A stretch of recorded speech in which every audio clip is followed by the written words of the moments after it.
დაპირებისამებრ გთავაზობთ ინფორმაციას ცხოველების, ფრინველების, თევზების და მათი ჯანმრთელობის შესახებ. ასევე მოვლის და ფსიქოლოგიის თემაზე. ქაბერტიოზი. ქაბერტიოზი არის ცხვრის პარაზიტული დაავადება, რომელსაც იწვევს ნემატოდი. ეს ჰელმინთი პარაზიტობს მსხვილ ნაწლავში და იწვევს ანთებით ცვლილებებსა და სხვადასხვა სიმპტომებს. დაავადება გავრცელებულია მთელ მსოფლიოში, განსაკუთრებით ზომიერი და ნოტიო კლიმატის მქონე რეგიონებში. ქაბერტიოზის გამომწვევია ნემატოდი, რომელიც პარაზიტობს ცხვრის მსხვილ ნაწლავში. დაავადების გავრცელება ხდება დაბინძურებული საძოვრებიდან, სადაც პარაზიტის კვერცხებია მიმოფანტული. ცხვარი ინფიცირდება კვერცხების შემცველი ბალახის ჭამის შედეგად. ინფექციის წყარო, დაავადებული ცხვარი, რომელიც გარემოში გამოყოფს პარაზიტის კვერცხებს ფეკალიებთან ერთად. გადაცემის გზები, დაბინძურებული საძოვრები, წყალი და საკვები.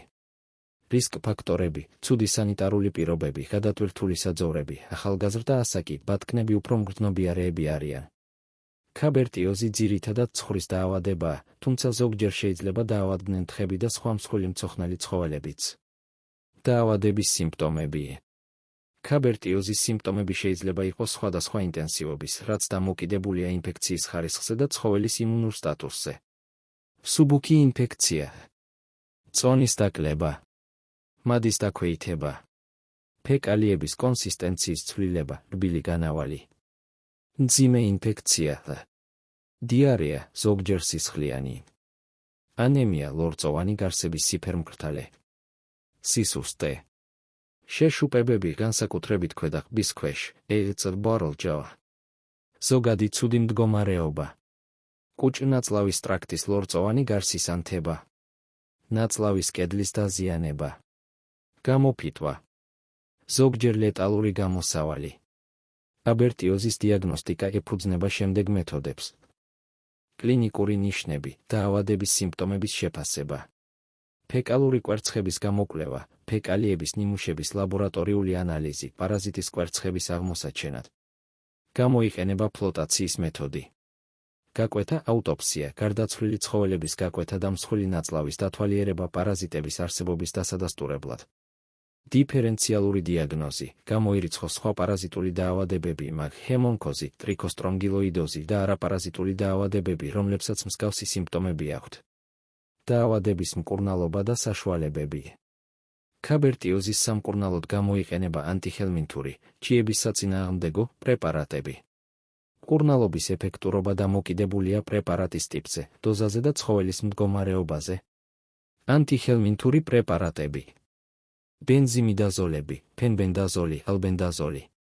ეს პრეპარატები ეფექტურია პარაზიტების უმეტესი სახეობების წინააღმდეგ. იმიდაზოთიაზოლები, ლევამიზოლი. მაკროციკლური ლაქტონები, ივერმექტინი, დორამექტინი. ეს პრეპარატები ფართო სპექტრის ანტიპარაზიტული მოქმედებით ხასიათდება. მხარდამჭერი თერაპია. დეჰიდრატაციის კორექცია, ელექტროლიტების ხსნარების ინტრავენული შეყვანა.